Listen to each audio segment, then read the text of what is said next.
Hello, I'm Kimberly Parnell, and you are listening to Engaging Texas Families, a podcast from the Parent and Family Engagement Statewide Initiative of Texas. Let's jump into today's episode. The Constantinos are back with us once again today to talk about engaging families in decision making. Steve and Peggy, welcome back. Thank you. Great to be here. Good to be here. Awesome. We're also joined today again by Matthew Chavez, who's an education specialist on our team, and Shannon Lang, who's the Parent and Family Engagement Statewide Coordinator. Guys, thanks for joining us. Thanks for having us, Kimberly. Yes, it's great to be back, Kimberly. Thanks. So fun. So just as a reminder, we're currently working through the Constantinos case study book. If you've missed any of those previous episodes, jump back on and listen. They're packed with great discussions and wisdom. Peggy, you want to start us off today and share an overview of this case study about attendance at Centennial High? Sure, happy to. So this case, as the title suggests, is one about a chronic problem that I think many schools can appreciate. It's a wicked problem in education, chronic absenteeism. And this is a story of a relatively new principal in a school that has a large percentage of Black and Latino students, very different from an experience that she's had before, and is kind of faced with being said, we want you to come in here, we want you to resolve this problem, work on this problem.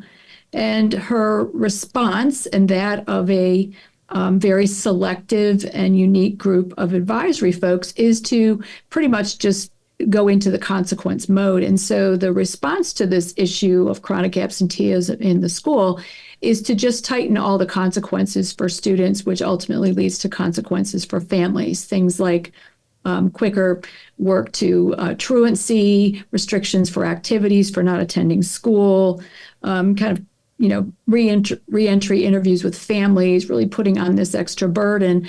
Instead of looking at maybe for a root cause of some of these problems, it's been a throw everything at it approach to kind of trying to resolve it quickly. Specifically, representation in this case is unfortunately what we see very often. Just grab the people nearest to you and let's think about this situation. The result is a lot of pushback from families, again, because the families that are most inconvenienced by it or most consequenced by it were not a part of the solution. And fortunately for Lynn, in my position, as I view it, she has a community member who's willing to step up and have a real conversation with her and ask her some real specific questions about, what have you thought about these things? How did you bring this to the community? This is what people are saying in the community. And tries to get Lynn, who's the principal here, to be thinking about things a little bit differently. And the approach takes a couple different ways for Lynn to kind of start thinking about what she's been asked to do. Who was represented in this group? Have you thought about talking with the community? Have you maybe thought about this differently, that it's having consequences for the families who need to have their kids in school, and you're not really getting the outcome that you desire, kind of typical of policy, unintended consequences without review. Yes, so it's the story of her processing this through the eyes, actually, of this community member. Yeah, I think whenever I read it, one of the things that struck out or stood out to me was that this over-reliance on letters and emails to communicate with our parents, and I think that sometimes it comes at the expense of the relationship. What do you guys see as the value in prioritizing those connections with our parents? We've known for a long time, those folks who are involved in family engagement certainly know the work of Dr. Joyce Epstein at Johns Hopkins University. I always call her the grande dame of family engagement. And she put out research 40 years ago that said families have a strong desire to be involved in decisions that directly affect their children. And when you make a dramatic change to an attendance policy by cranking it down and making making it more difficult or making the consequences more difficult, and you don't engage people in any kind of dialogue about why you're doing it, is a recipe for disaster. And that's kind of what happened in this case study. There's another point that I wanted to make, and we have managed. I think we've managed to get through all these episodes without reading any of the case study. But I want you to forgive me for a moment because there's a little piece of this that I'd like to read to you that I think is important.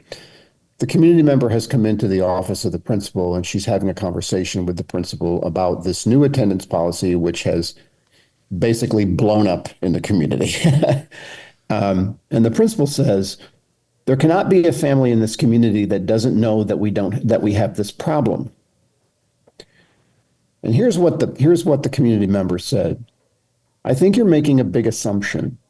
If you explained the actual problem of being absent to families, got them to understand the danger of missing a day here and there, and shared why attending school every day is important, you just might find that there's a solution out there that you haven't thought of. And that word assumption really takes us all the way back to the session we did on culture. There's chronic absenteeism I don't go anywhere where somebody's not talking about chronic absenteeism. Right. And it's interesting to me that we make an assumption that parents understand what chronic absenteeism means, that every family out there knows that you've missed what is it, 10% of the school year or whatever number they've attached to it. When in reality, parents understand that their children have to go to school. And when their children are missing a day here and there, they're not marking a calendar and saying, uh-oh, you're at 10 days, you can't miss anymore. There's this massive assumption that everybody understands what chronic absenteeism is. And what we found out is they don't. And if we look through a different lens, and as we've said in previous podcasts, doing things differently, thinking about things differently, looking through a different lens, we may stumble upon an answer that is a lot easier. Sure. The model works. Go ahead, No, Kimberly. well, I was just going to say, whenever I was teaching, I taught kindergarten, and I had a mom, same kind of thing. Their child had missed many, many days, and she said, "Well, why is it a big deal? Y'all just play all day. You just play with blocks." Yes, we do play with blocks, but we're also learning how to read and learning about numbers and rhyming words, and those things are foundations. And I think those, that is the same thing that happens in high school when, our family I didn't know that it was that important that, my child was there. They often just don't know, and it is an additional duty for us to explain the why of why it is important. There is an academic impact that often we see whenever there is the chronic absenteeism. Peggy, go ahead. Well, it's why this model makes sense, that these principles live in a cycle, in a model, and work together, but they don't live in isolation, because if attendance is important to the culture of the school, then the engagement of everyone in that process of teaching and learning matters. And if we build the efficacy with families, then they know, right, why it's important. They're not going to believe that their high schooler or middle schooler says, well, the teacher's going to be out tomorrow, we're going to watch a movie, it doesn't matter if I go to school. They might have a better question, as Steve has always said. And I think this case brings this, those other principles full circle here to say, the important decisions are the ones to engage them with. If you have built them to this process, if they understand more about what you do, they'll help you make good decisions. And then schools don't have to worry about them making a bad one. Because I think that's part of it, right? Is these people don't know what we know, and so they're not capable of influencing the good decision. We just need to dictate to them. And we know from experience that that's not it. Looking for root cause in chronic absenteeism is complex and takes time. Applying a standard policy to it does not solve it. So what I love about this case study is it doesn't matter who it is, if it's a parent or a community member or the connection to another school leader, to just start asking questions about it. And Sarah in this study doesn't let go when the principal pushes back with the same old, same old. Well, how can I engage 1,200 families? How can you expect me to do that? And, she doesn't push her back to make her, feel like she's a bad person, but she doesn't give up the questions about, you should be thinking about this. You don't have the answer today, but you need to keep asking yourself about these things. Yes, good thoughts. Yeah, Kimberly, I want to go back just for a minute. Sure. And Peggy, if I'm going to put Peggy on the spot, we'll know in a minute if this is a bad idea. And all of our listeners in Texas will know. Peggy, in the opening comments, used a term, wicked problem. And I was wondering, Peg, if you would just take a minute or two and help everybody understand exactly what that means. Sure. So I think, problems can be identified as simple, complex, or wicked. And simple problems are those that have easy answers to it. My car has out of gas. I know I need to I fill with gas that's going to run. Complex have tangles and weaves and, journeys, but there's going to be a clear definition of the problem and a solution somewhere when you work through it. Wicked problems are like giant piles of knotted necklaces. And women certainly know that if you've got jewelry around, how it gets in a knot. And they're made of different things. They're different metals. They're different jewels. And to solve it is impossible because as you start to pull on things, things can get tighter if you're pulling on the wrong one. And so chronic absenteeism has so many intersectionalities. There's so many root causes. There's so many unique characteristics in contexts, in families, that you can't apply one solution. You have to pull one at a time. And it takes thinking, it takes skill, it takes tenacity, and it takes an acceptance that one size doesn't fit all, which kind of led us to thinking about how does it fit into the MTSS system, a tiered approach for learning and behavior. The same is true here. Not every family needs the same thing, but if we start at the first level, if we start at tier one and have a process for how we make big decisions, for how we communicate with families about really important things, and then add on the different solutions, the different approaches to solving it based on the differences we know exist in the problem, then we're not just pulling on the knotted necklace. We're actually one piece at a time untangling the things that matter to those families. Wow, that's a great analogy. I want to jump in real quick. Something that you said made me think about a part of the case study that was in here. You were talking about just this wicked problem and so many different, pieces of jewelry, different metals made of different things. And it makes me think of the differences in our families and the differences in the family dynamic and their need. When I look back at the case study and I refocus on the community leader that had come in to talk to the principal, one thing she pointed out was that there were only a handful of parent representatives. I think it said 3 parents that were on the decision-making group, and how she mentioned that those parents did not represent most of the families in the community. The thing that made me laugh, and I think it said in the case study she had been the PTA president since she was 12 years old, which we see, often. But I love that piece of when you have the same few parents that are helping you make decisions, they may not always represent the vast majority or the differences of families that we serve. And so when we do pull on that knot, we're making such a tight little knot, but it's because we're isolating so many of our other families that are underrepresented in the decision-making process. Yeah, exactly. Mm-hmm. And it's easy to pick the PTA president because she's probably always there. Always making copies. I mean, yes, she's there and her 4 kid days a week. probably is not the one who has a chronic attendance problem. That it's Exactly. easy. We didn't dig very far to find the person who we really need a perspective from. Yeah, I learned early on from really good mentors that, you build those committees with people that'll tell you the truth and what you need to hear. And it can be difficult, to bring into an arena of decision making someone that is going to disagree with you. But there's great value in it, and it builds trust. And, I think that's our job as school leaders. We have to help our communities to know what the problem is, to give them transparent information, not be afraid to, they do know we have problems, but do they know what it really is? Do we all define it the same way? And we can only do that by coming together and showing and looking at data. Use the absentee data to inform, not to indict someone, but inform us all about, that's why I say it goes to the community principle as well. Because if they're not at school, they're somewhere. They're either in the neighborhoods hanging around, they're in someone's house, or they're out, at a mall, as we used to have trouble with that in Northern Virginia when we worked across from two malls. Both Steve and I had schools across from the malls.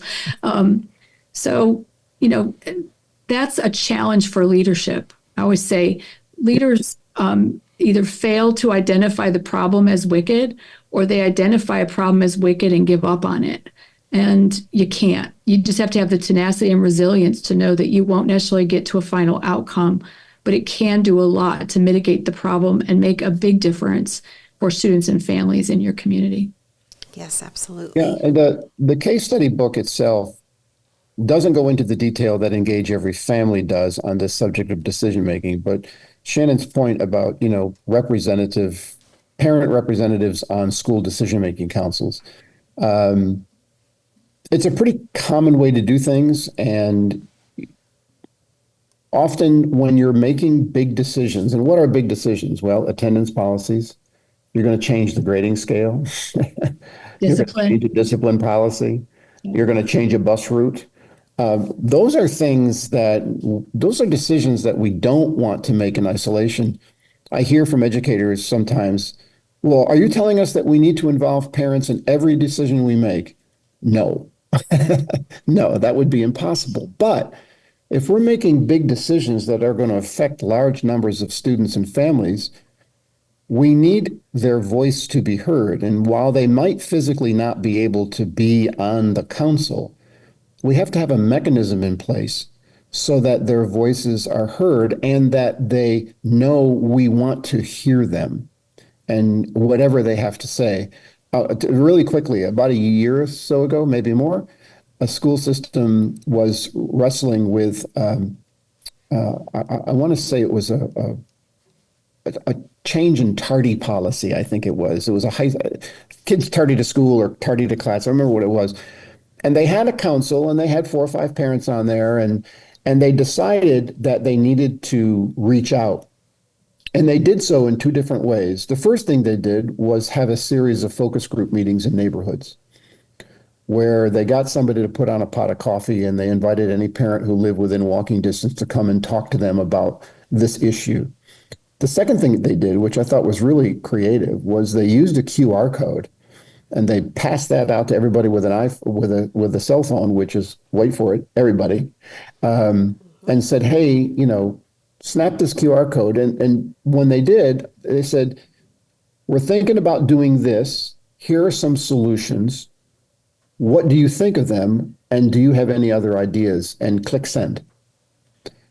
And they got about 500 people to almost immediately, within 24 to 48 hours, to respond and give them feedback about the things that they were thinking about in changing a policy. That's how we can leverage voice in places where it might be impossible to personally engage everybody. But to not make those efforts, well, we end up with a problem like we have in a case study where we've built more animosity. And what does that lead to? That leads to more mistrust. I know we've talked about that in previous podcasts. And that sends us in the wrong direction. And we sometimes can do more damage than good. Yes, I love that. Matthew, I know that when we read this as a team, you had a thought about how the community member came in there that had a relationship to just how we approach things as parents and as educators, how she came in and talked to the principal. Well, as I was going through this, reading this again before today's podcast, that number, that 1,200 that's written in this case study, it stood out to me because the principal right away says there are 1,200 students in this school. How am I to engage 1,200 families with information and then get consensus on what we should do? The problem is that the answer was staring this principal right there in the face. Part of the solution, if you're truly looking for solutions, you have to look everywhere. This community member who came in, who already had the ear of these people in her community, it was already important to her to go in and have the meeting with the principal. That is part of the solution. And we were in a district in Spring, Texas, where they had a faith coalition. These were faith leaders of different denominations, different religions who all sat in, and they were discussing the problem of fights.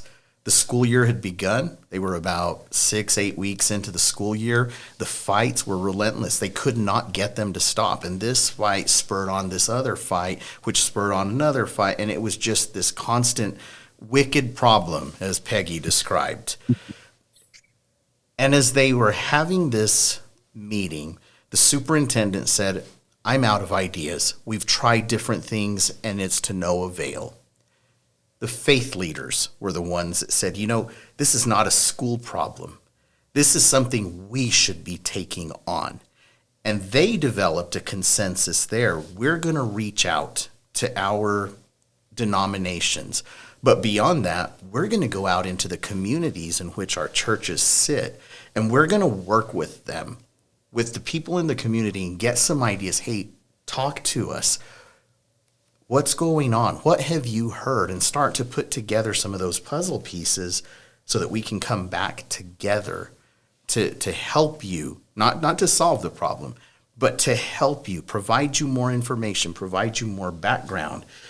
But I think a lot of times we're so focused on that problem that we're not really searching out, casting that net wide enough to find the solution. But even in the solution that they came up with initially, maybe I'm reading into this too much, but it kind of sounds like they already had their minds made up as to what they wanted to do to address the chronic absenteeism. They just needed some people to confirm that, do you believe this way? Yes, I do. What about you? I sure do. This is what we're going to do. And they decided to do it. And of course, it stirred up the hornet's nest. Well, that's the easiest way for a school that only communicates in writing, because you don't have to talk to anybody. You just send it out. We always say around here, action has to be informed action. It's easy to take action, but if you do it uninformed or without thinking about what the problem really is, this is how it ends up every time, right? They're not going to, if this were a real case, which it is in places, they're not going to get any improvement in their absentee rates. They may get a little more compliance, but they're not moving towards any level of engagement with the school. They'll find it brings more problems, as it already has, between the community and the school. So I love that you've taken that for that thinking, because we did try to create these enough information to get it started, but not so much information that we lead people to where they're thinking. I remember, Steve, one of the first times we did a case study at our CERN event, they were like, well, we need more information. And we're like, well, fill in the blanks, because it is contextual differences. But the big pieces gives you guys a chance to kind of think about, what are the nuances across each case and how are they maybe playing out contextually in your space. And it sounds like you did that. Yeah, and I love that example, and we can talk more about that when we talk more about the community, because there is a role, and there is a role for the faith-based organizations. Again, we'll talk about that next time. That's the next episode. So that's almost like time. a teaser for the next time. So that works. I think there's part of this too that it's exactly what you said, Peggy. You've given us enough information, and this school with this set of parents and kids is going to be drastically different than Matthew's school with Matthew's set of kids and Shannon's school with Shannon's set of kids. And it might vary from point to point in the year or year to year, or even from classroom to classroom. It is the unique needs of that. And what Steve said as well, there is a definite piece for the community that I think sometimes we forget about. I think engaging every family in decision-making is a significant and often strongly felt principle, as we've experienced today, just hearing all of our opinions. And I think they're all very valid. But no matter, I think, what our viewpoint is, it's interesting to just pause and consider what every family really means, and maybe pinpoint one way that we could personally improve, which I think is an important piece of this. Like, it takes all of us working on one thing, and every family deserves a seat at the table. Well, I would just challenge our listeners as we conclude today to just think about perhaps what that one thing is. Like, who is the family that you need to work really hard to engage? Maybe that you have had a preconceived notion about, that maybe they don't deserve a seat at the table, or maybe you've dismissed them because for whatever reason they haven't been actively involved. So what is one way maybe you can change your mindset for that today? Well, Steve and Peggy and Matthew and Shannon, thanks for joining us today. This has been a fantastic dialogue. Join us again next time, because we're going to talk about that community principle in principle number 5. And we've already kind of talked about it briefly today, but I think it's an important piece as we close out this series. We'll catch you again next time on the next episode of Engaging Texas Families.